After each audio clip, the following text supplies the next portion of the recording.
Do I need to use a land trust? How do I get around the due on sale clause? How do I handle insurance?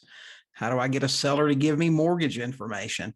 We answer questions every single day in the Sub2 forum.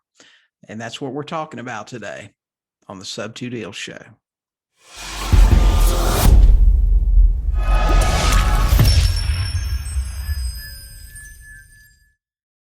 Are you looking to up your real estate investing game? Well, you're in the right place. Welcome to the Sub2Deals Show with your host, Sub2 expert William Tingle.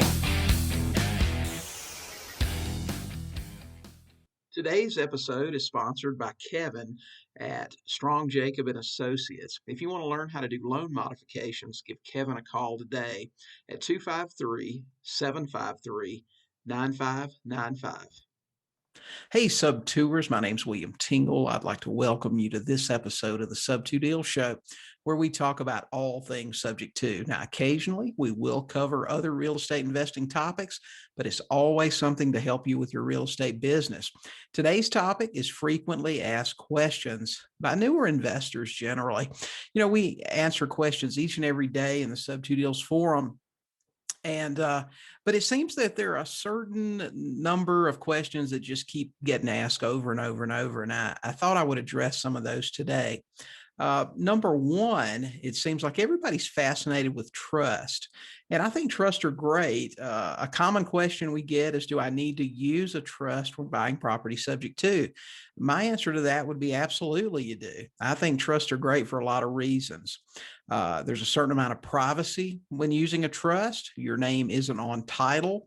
So if something happens and you get a lien or a judgment against you of some nature, or maybe you have an accident and someone sues you and they get a big judgment, if you own property in your name, then that's going to the judgment will get recorded at the courthouse, and every property that you own, anytime you sell it or try to refinance it, proceeds or anything that you would profit would have to go towards satisfying that judgment. And if you own your property in trust, that's not going to be an issue, because let me give you a scenario. Most lawsuits are bogus, really. Maybe you have a tenant that slips and falls and sues you. They do something to the property they're not supposed to do, and for some reason they find you negligent with it, so they sue you. Most of those cases, they're going to go to an attorney that'll take that case on a contingency basis. So what they'll do, the first thing that they're going to do before they decide to take the case, is they're going to do a search on the public records, the county courthouse, to see what assets that the defendant, that would be you, would have. If there's nothing showing up, chances are they won't take the case without a retainer.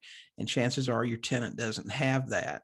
If they find out that you own 72 properties, then they're going to go, hey, this guy's probably got some money. So they're probably going to go ahead and take that case. That's a good reason to hold your property in a trust. Another reason is avoiding probate. Probate, in most cases, when people die with a substantial estate, the probate attorney is paid a percentage of the value of that estate. And the fewer things that have to go through the probate process, the smaller that bill will be. Now, you can not only hold real estate in a trust, you can also hold personal property in a trust, cars, bank accounts, and other valuables. Now, that's a topic for another day, but trusts have a lot of real benefits. So do I think you should use it? Absolutely. Now, should you use a trust to hold your property? Listen, if you don't understand how a trust works, don't let that keep you from buying real estate. There are many, many investors out there who take property subject to every day, and LLC, a corporation, a partnership, and even in their own names. Now, are your chances of a due on sale issue greater if you do it that way? Maybe. The bottom line is, whether you use a trust or not, you're violating the due on sale clause. It's really up to the bank at that point to decide if that's something that they're going to pursue. Do I think you should learn all you can about trust and at some point use them to take title to your property? Absolutely, I do.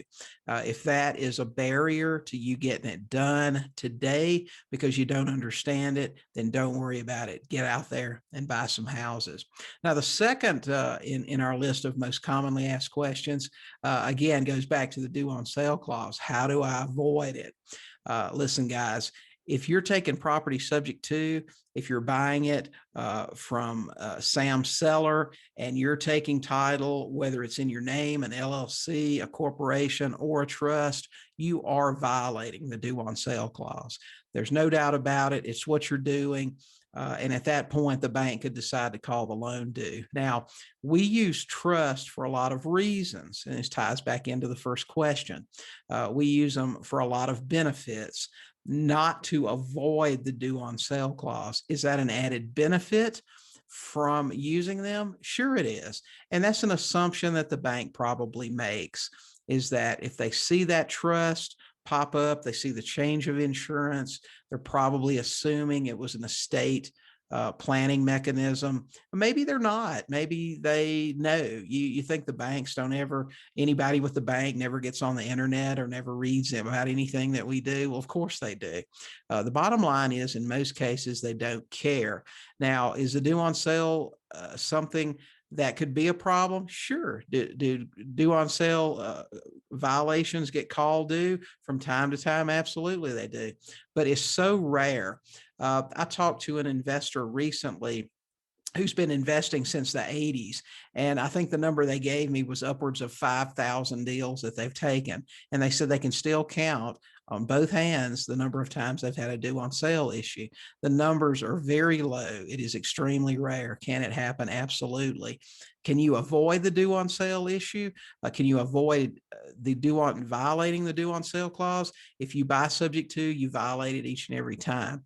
Now, can you avoid having problems with banks? Absolutely. You can increase your chances of not having an issue by making the payments on time, handling the insurance properly.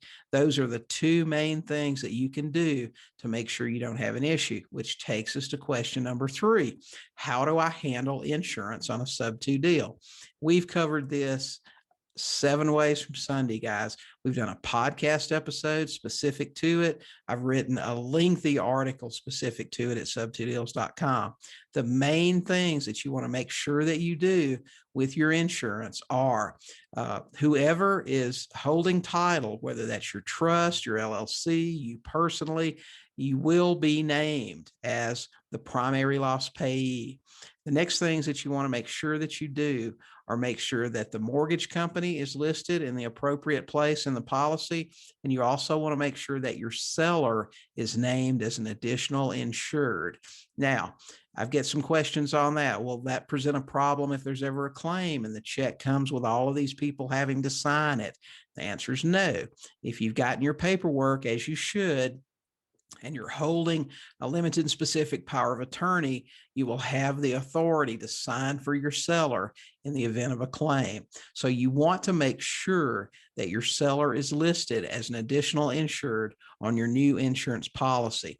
Now, like I said, we've done a complete podcast on insurance that you can find at podcast.sub2deals.com or at Apple Podcast. You can listen to that, or you can read the article, How Do I Handle Insurance, at sub2deals.com. But it's very simple to do. My recommendation is to use a reputable company like State Farm. That's my recommendation. They're trust friendly as of this date. And they're very professional and very well known. So that's what I would do. Go with a reputable company, take a few minutes to explain to your insurance guy what you do, and then they can handle insurance for you going forward. The Sub2 Deals Show with your host, Sub2 expert William Tingle. We'll be right back.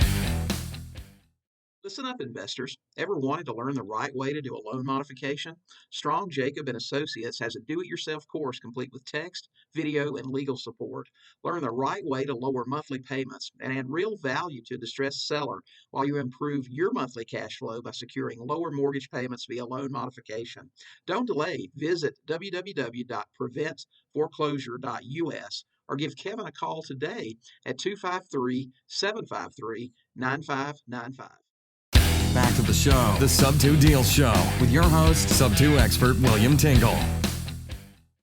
Now, the next question: how do I get a seller to give me mortgage information? And, the answer is really pretty simple to this. You ask for the information. So many investors that I meet are afraid to ask a seller how much they owe on their loan, what their payments are, is that principal and interest. But I'm telling you, if you do this in a conversational way, it's not that difficult to get most sellers, even sellers that aren't extremely motivated. If it's done in a conversational way, they will give you that information. Now, this is something that we practice on our cold calling ninja calls in the Sub2Deal coaching group. We also do live seller calls in there where my students can actually listen to me talking to sellers and asking these questions. If it's handled in a conversational way, just like it's a normal conversation, okay, Mr. Seller, so it sounds like a great house. Now, I'm assuming there's probably financing here. Do you happen to know what that mortgage balance might be? Occasionally, you'll get some hesitancy from someone who'll say, why is that relevant? And my response to that is just going to be, Mr. Seller, we have a variety of ways that we can buy houses. And knowing your loan balance and some information about the financing just lets me structure a deal that's going to be the best possible deal for you. So would you mind sharing that information with me? If they say no, absolutely not. It's none of your business. I'm not going to tell you that. You know that you're probably not dealing with a seller that's going to sell to you this way anyway. So don't be afraid to ask those questions.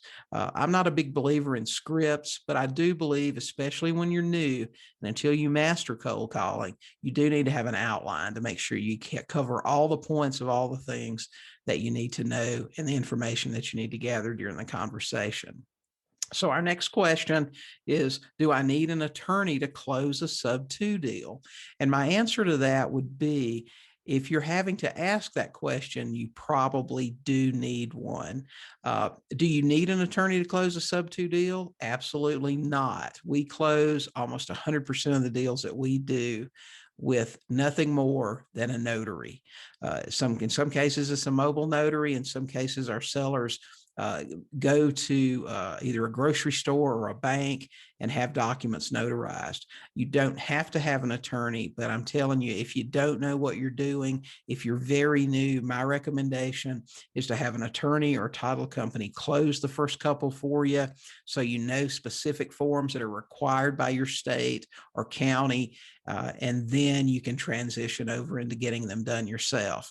I don't believe closing without an attorney is something someone should be doing purely to save money. In most cases, you can get these things done for $500, maybe $1,000.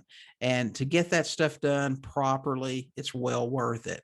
For me, getting started closing without an attorney was more a case of convenience or speed in the case of a foreclosure when we couldn't get a closing scheduled. If you don't know what you're doing, and you probably even if you're new, know that you don't know what you need to know to do these yourself, absolutely use an attorney or title company. Do you have to have one to close a sub-2 deal? Absolutely not. And our last question that we get most often is, who gets a tax deduction when you take over a property subject to? Now, when you're taking over a loan and every year you're paying in X amount of interest, who gets that tax deduction? Does the seller still get it? Do you get it? How does that work?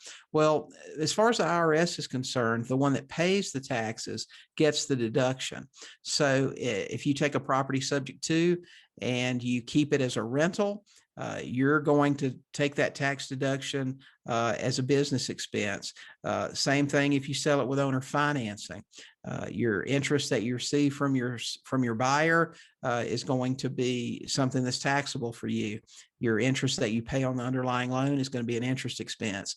If you take a property subject to and decide to live in it, then, of course, you're going to write it off just like you would with a property that you bought from the bank or that you financed any other way. So the person who pays the interest is going to get the interest deduction. So those are just a few of the most commonly asked questions by new investors that we get. If you have any other questions, of course, you can always reach out to us in the Sub2 forum. So that's it for this episode of the Sub2Deals Show. We would love it if you would give us a 5-star rating and review at Apple Podcast. And if you're not a member of the Sub2 forum, our free Facebook group, we'd love it if you join us there. So until we talk again, keep learning, keep talking to sellers, and you will buy some houses. Thanks so much for listening to this episode of the Sub2Deals Show with William Tingle. If you enjoyed today's episode, please leave a review and subscribe. And for more great content and to stay up to date, visit sub2deals.com and on Facebook at Sub2Deals. We'll catch you next time.